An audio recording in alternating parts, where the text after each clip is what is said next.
ইরানের বন্দর নগরী বন্দর আব্বাস এলাকায় একটি সামরিক অবস্থান লক্ষ্য করে হামলা চালিয়েছে মার্কিন সেনাবাহিনী। মার্কিন সেনাবাহিনীর সেন্ট্রাল কমান্ড সেন্টকম জানিয়েছে, মার্কিন সেনাবাহিনী ইরানের 4টি ড্রোনও গুলি করে ভূপাতিত করেছে।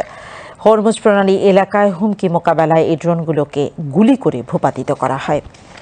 এদিকে সেন্টকম জানিয়েছে, বন্দর আব্বাস থেকে পঞ্চম আরেকটি ড্রোন উৎক্ষেপণ করার সময় সেখানে হামলা চালানো হয়। ইরানে বিভিন্ন গণমাধ্যম জানিয়েছে, বন্দর আব্বাস এলাকার আশপাশের বিভিন্ন স্থানে বিস্ফোরণের শব্দ শোনা গেছে। ইরানে নতুন করে মার্কিন হামলার ঘটনা এমন এক সময় ঘটল যখন দেশ দুটির মধ্যে যুদ্ধ বন্ধের শান্তি আলোচনার দীর্ঘসূত্রিতার ফলে হরমুজ প্রণালী অচল হয়ে আছে এবং জ্বালানির মূল্য বৃদ্ধি পাচ্ছে।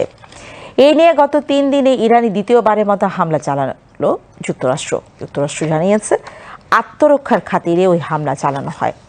ইরানে মার্কিন হামলার ফলে শান্তি আলোচনা হুমকির মুখে পড়েছে।